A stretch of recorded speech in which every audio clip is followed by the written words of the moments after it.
Day, and we will not hold you here for a long period of time. Just a couple of minutes and catch a flight for his trip. Is why we will let you go. Don't worry. Okay. So we know the topics in terms of digital connections, and since morning till now, we have been hearing a lot of feedback, suggestions, comments in terms of rule book, how the India is progressing. So with that, I think I welcome all of you. My job became much more easier, asking questions, but but when do we see ourselves in terms of our preparedness, India's data centers to the future ready, which is digital connectivity, where we stand in terms of power, land, where do you see that we are gearing up for that era? Please, by with you. Hello, yeah. Hi, my name is Piyush Gupta. I am the VP for Sales and Business Development for Vulture in India, Asia Pacific and Middle East. Vulture is world's largest privately held public cloud computing platform.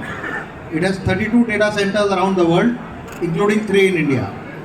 At a very high level, there are 220,000 customers who consume Vulture every morning from 185 countries. And no part of the GDP is more than 40 milliseconds away. Having said that, preparedness for data center is always work in progress.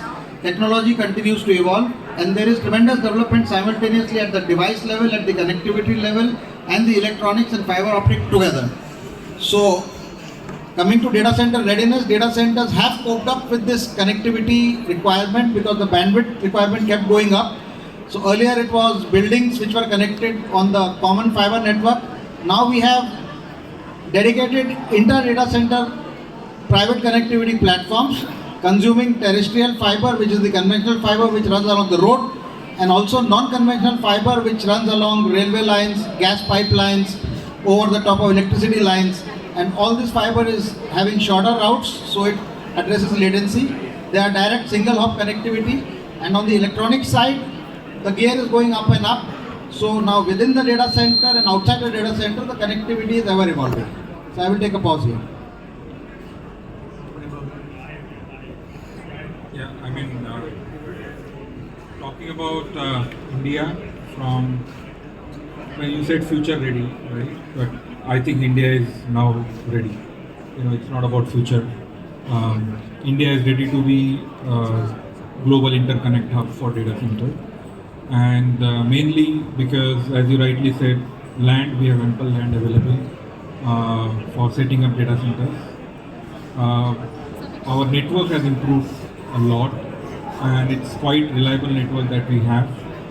Government is consciously investing in creating multiple landing stations.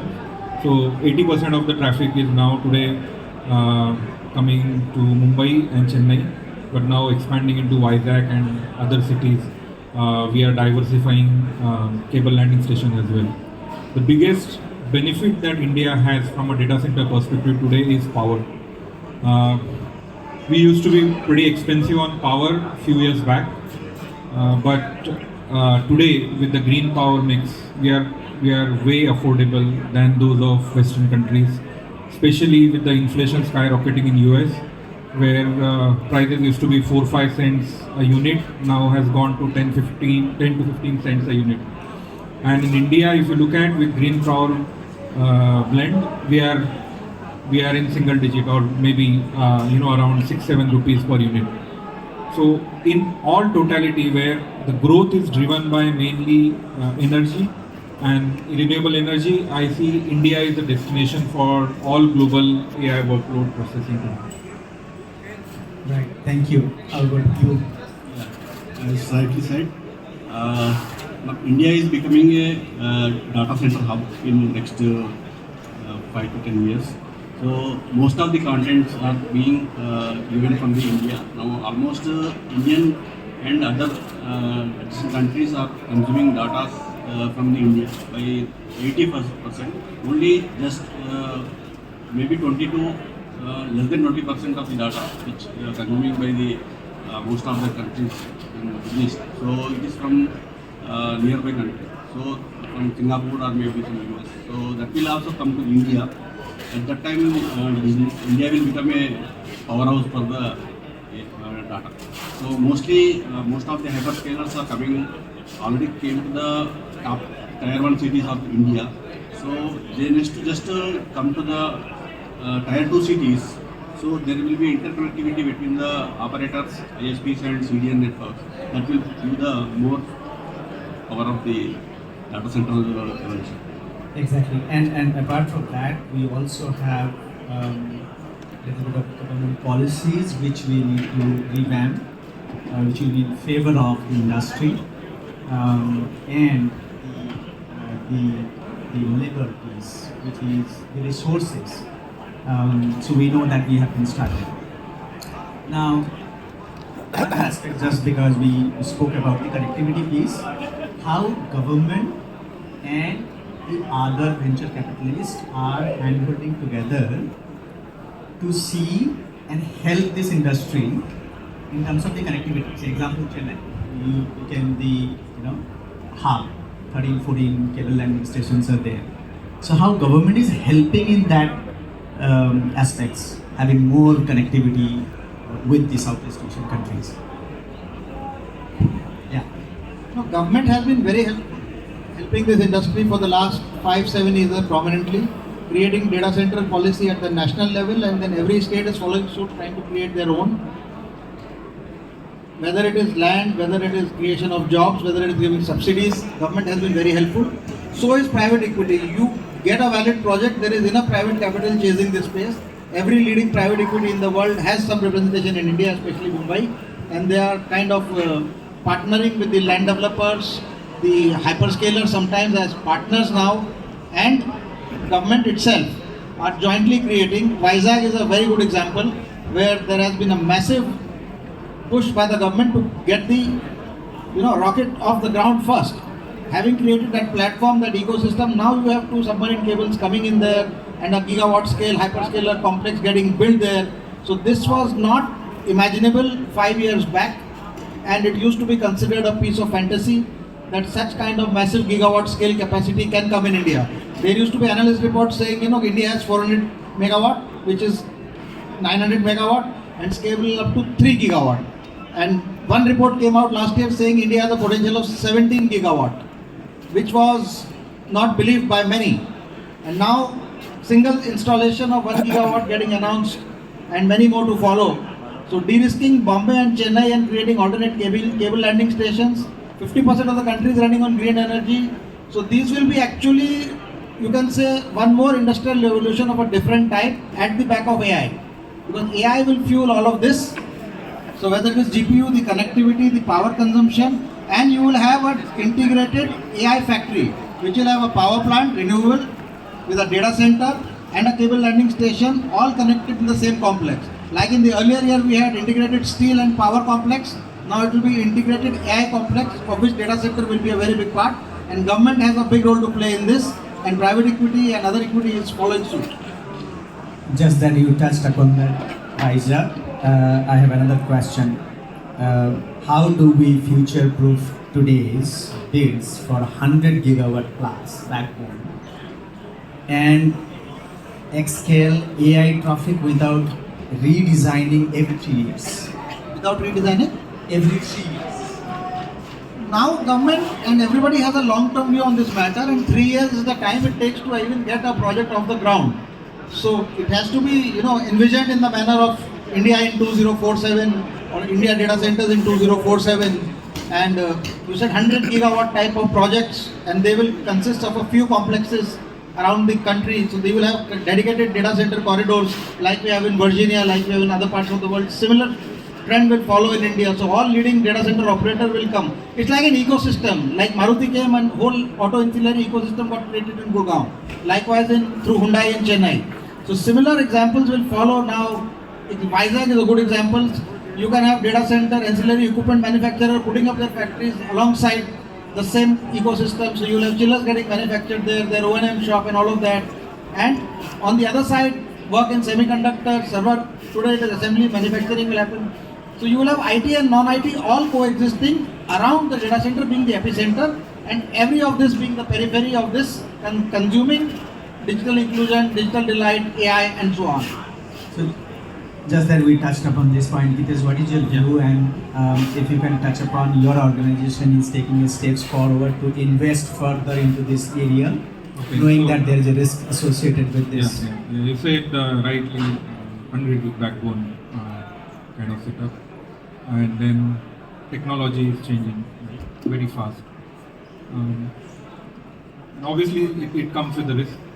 But if we look at the AI is a revolution, right? But even if you look at the change of speed of technology, so change of technology happens every 5 years. It evolves, but it revolves probably a decade or after a few decades.